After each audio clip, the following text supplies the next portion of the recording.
Hello friends, welcome back once again. Friends, हम लोग आज बात करेंगे चैप्टर काठमांडू के बारे में।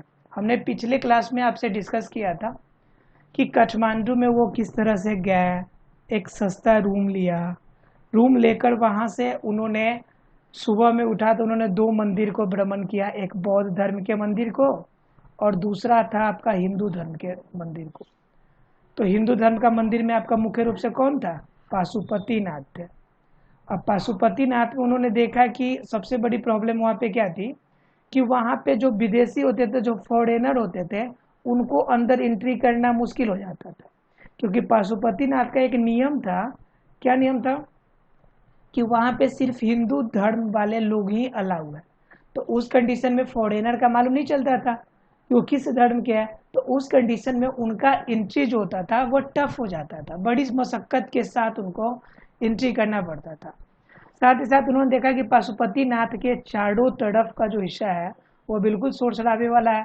कहीं भी आपका क्या सन्यासी घूमते नजर आएंगे, तो कहीं आपको गाय घूमती हुई नजर आएंगी, कुत्ते घूमते हुए नजर आएंगे, ये सारी चीजें आपको दिखेंगी। और बाहर की तरफ जाएंगे तो आपको खोमचे वाले छोटे छोटे आपके बेचने वाले शेलर सब दिखेंगे। इसके अलावा उन्होंने बताया कि आपका क्या था, पशुपतिनाथ के एक साइड से नीचे से एक नदी बहती है और उस नदी का नाम क्या है? बागमती नदी। और वहां के लिए होली रिवर वही है। बागमती रिवर के पास में एक पहाड़ के बगल से एक छोटा सा हिस्सा निकला हुआ है। और लोगों का मान्यता है कि जिस दिन वह छोटा हिस्सा अगर पूरा निकल जाए, उस दिन इस धरती पर जो कलयुगी लोग हैं उनका अंत हो जाएगा। जो इतने भी अत्याचारी है उनका विनाश हो जाएगा, क्योंकि वहां पे माता रानी प्रकट होगी। तो ये सभी मान्यताएं के बारे में अभी तक हम लोगों ने पढ़ा था। अब बिना लेट के हुए जानेंगे इसके आगे के पार्ट को, यानी पॉइंट नंबर 5 से हम लोग जानने की कोशिश करेंगे। कह रहा है, I consider what route I should take back home. ठीक है, मैंने इस बात को कंसीडर किया, मैंने इस बात को माना, इस बात को समझा कि what route I should take back home, कि हमें कौन सा रास्ता घर जाने के लिए लेना चाहिए। If I were propelled by enthusiasm for travel per se, I would go by bus and train to Patna, then sail up the Ganges, past Banaras to Allahabad, then up to the Yamuna, past Agra to Delhi। इन्होंने क्या mind setup किया था कि मैं घर कैसे जाऊंगा यहाँ से। तो इनकी इच्छा हुई कि मैं ट्रैवल करने का तरीका बदलूंगा। यहाँ से मैं बस से निकलूंगा और उसके बाद क्या, बस से निकल के मैं इंडिया में प्रवेश करूंगा और इंडिया में इन करने के बाद ट्रेन पकड़ के मैं रक्सौल वगैरह से कहाँ पहुंचूंगा? पटना पहुंचूंगा।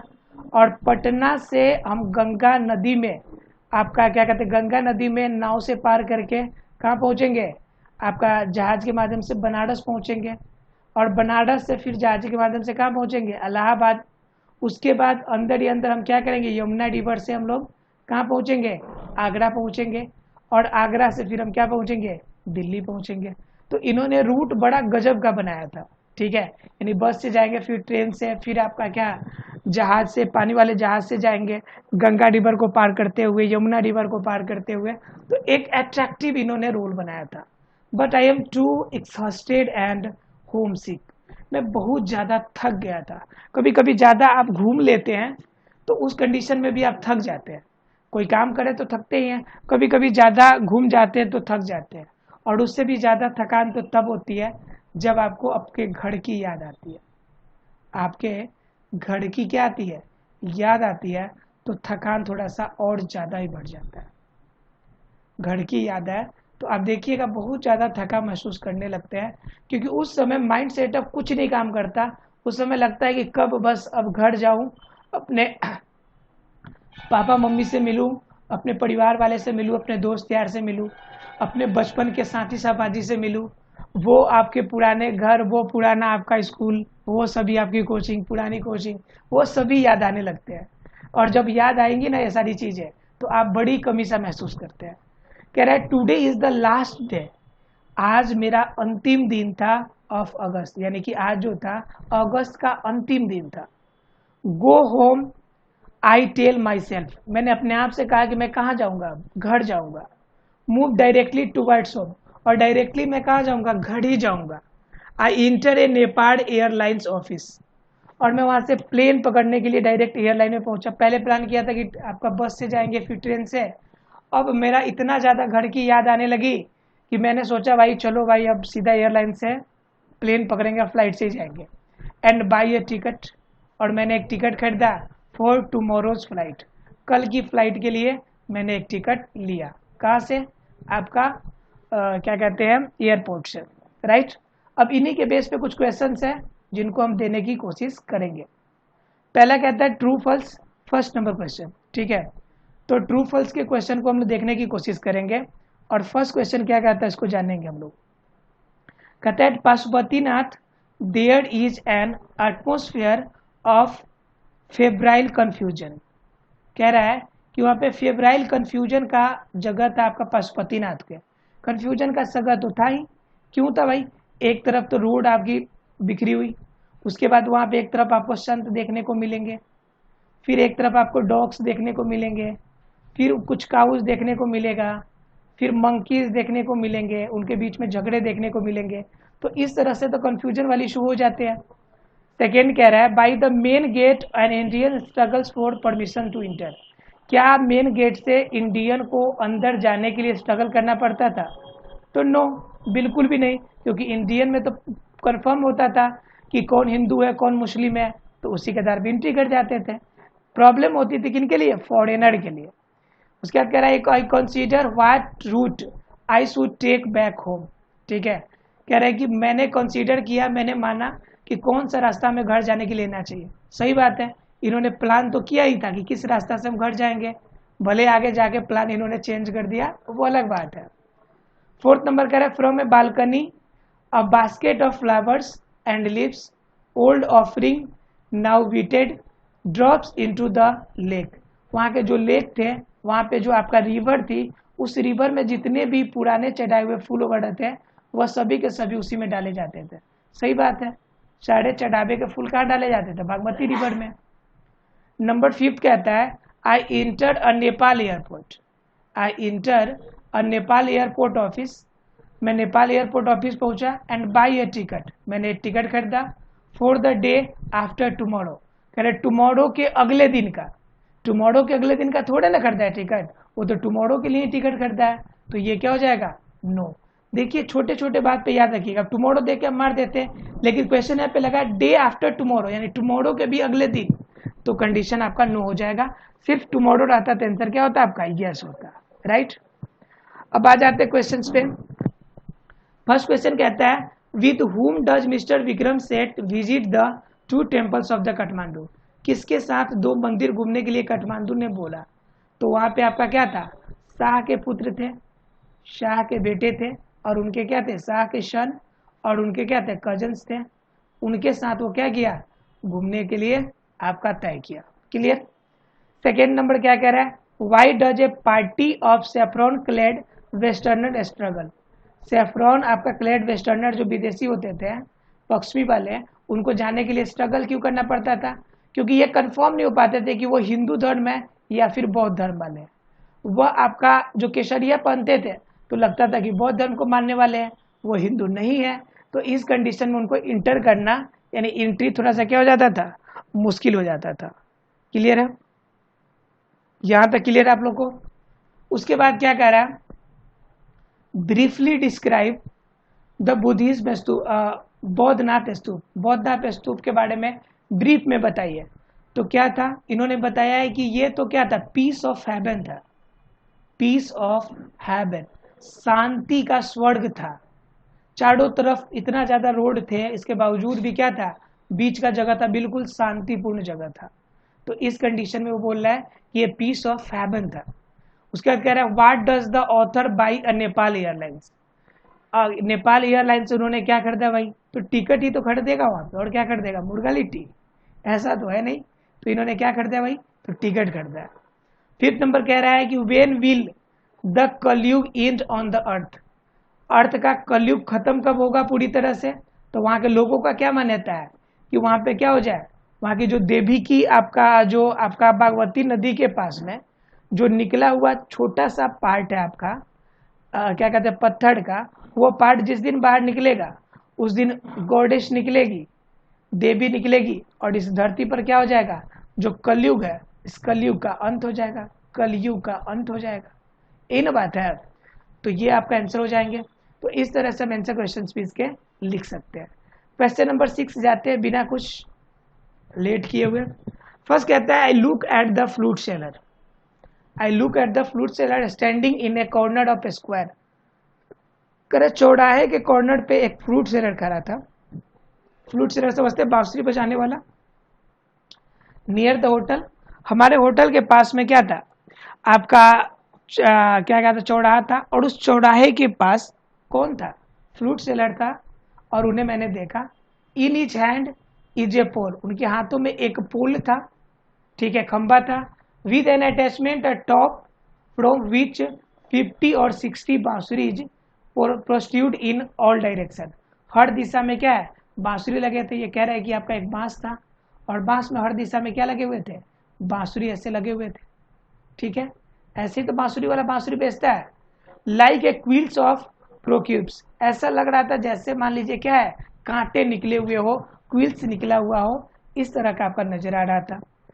कह रहा है दे आर्ड ऑफ बम्बू, और सब के सब किसके बने हुए थे, ये जो वास्तव में बांसुरी बनते हो बम्बू के ही तो बनते हैं, तो सब के सब किसके बने हुए थे, बम्बू के। There are cross flutes and recorders, आपका क्रॉस फ्लूट्स भी थे, यानी कि साइड से बजाने वाला एक फ्लूट्स होता है ऐसे, जिसको यहाँ से बजाते हैं। और उसके बाद क्या, क्रॉस फ्लूट्स एंड रिकॉर्डर्स भी थे, मतलब कि रिकॉर्डिंग जो बजाते हैं गाने।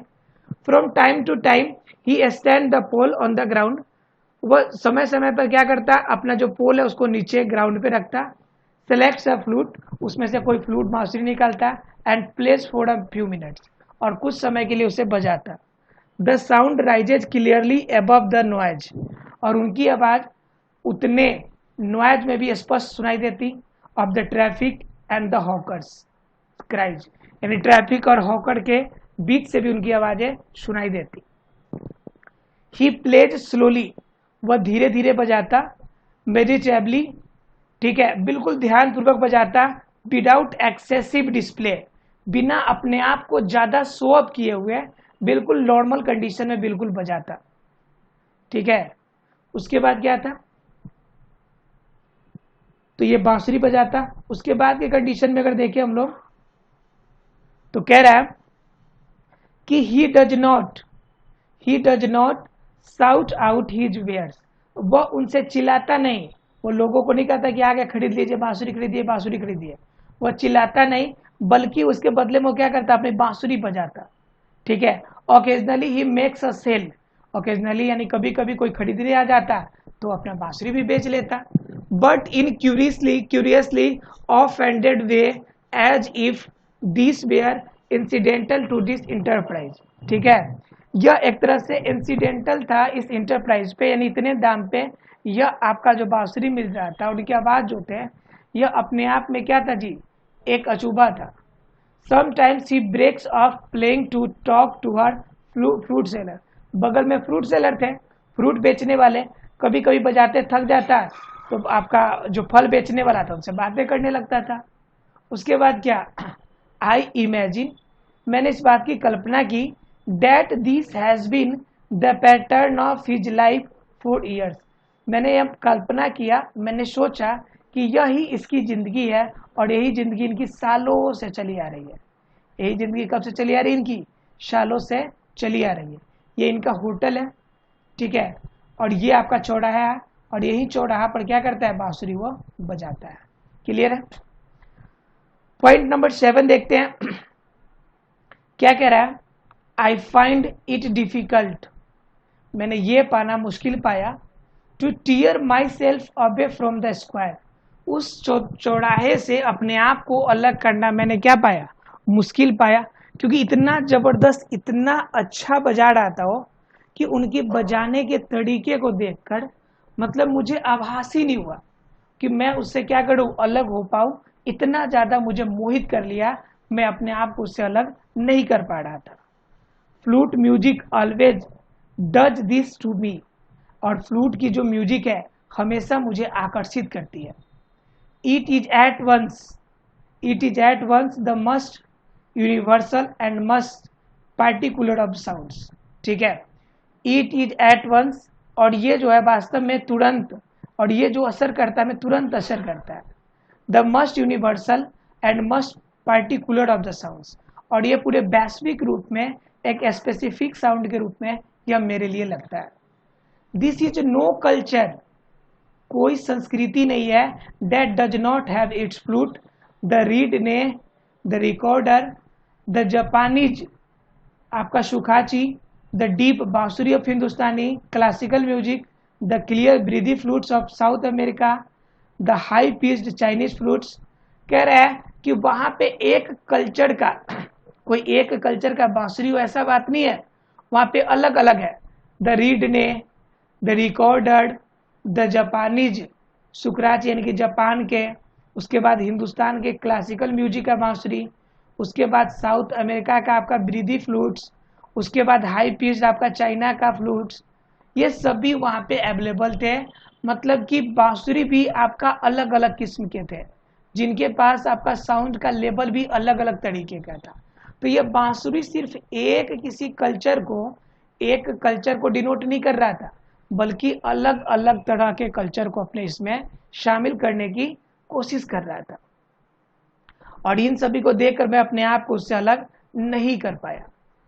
उसके बाद क्या कह रहा है, each has its specific fingering and compass, हर किसी को बजाने का फिंगरिंग करने का तरीका जो था अलग था।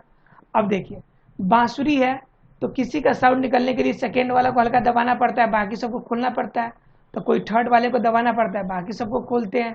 तो इस कंडीशन में आवाज करने के लिए कह रहा है कि फिंगरिंग का जो काम है, हाथों के अंगुलियों का जो काम है, वह सबका अलग अलग काम है।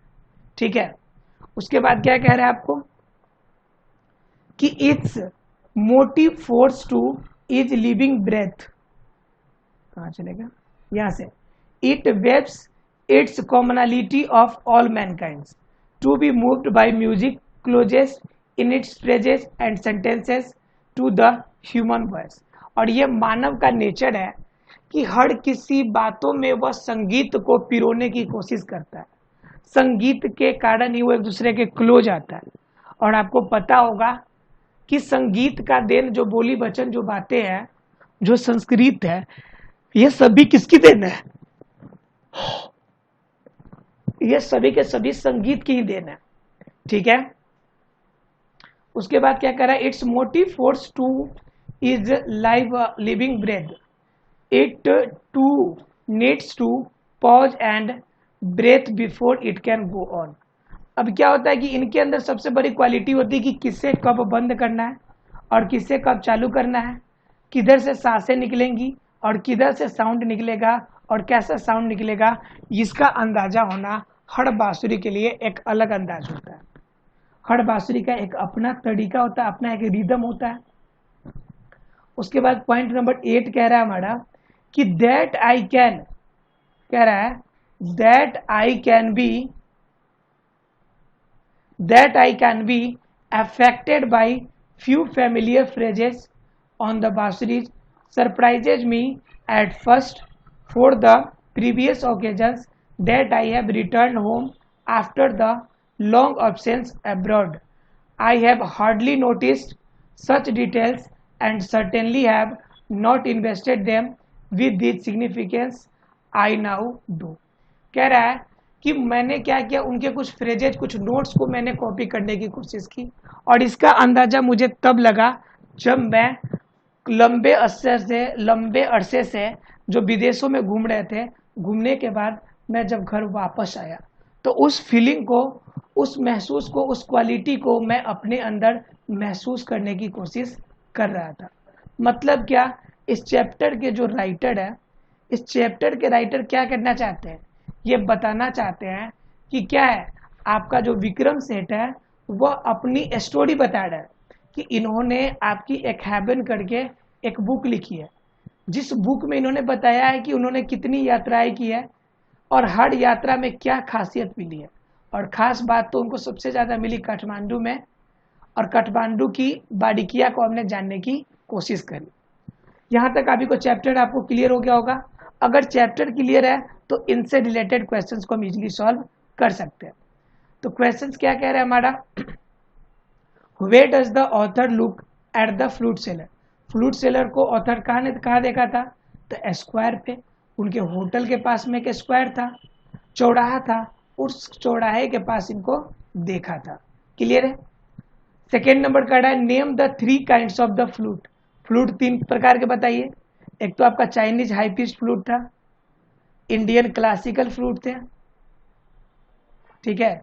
उसके बाद लो पिच आपका फ्लूट था। तो लो पिच किनके थे, साउथ अफ्रीका के थे। तो इस तरह से आप क्या करते हैं, चाइना, इंडिया, साउथ अफ्रीका, इन सभी के फ्लूट्स के नाम आप दे सकते हैं। थर्ड नंबर क्वेश्चन कह रहा है कि what does the flute seller have in his hand. अपने हाथ में क्या ले रखा था, तो एक पोल ले रखा था और उस पोल में चारों तरफ क्या लगा रखे थे, बांसुरी लगा रखा था। क्लियर है। क्वेश्चन नंबर फोर्थ कह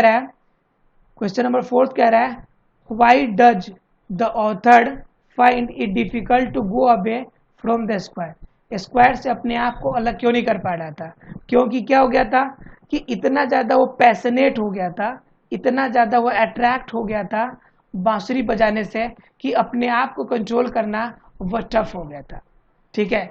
इस वजह से वह ज़्यादातर क्या करते थे, उन्हें देखते रहने की कोशिश करते थे। वह अपने आप को उस जगह से अलग नहीं कर पाए जिस जगह पे उन्होंने पहली बार अपने स्क्वायर पे उन्होंने देखा था। अब इनसे रिलेटेड कुछ ग्लोसरी है, नोट्स है, जिसे देखने की कोशिश करेंगे।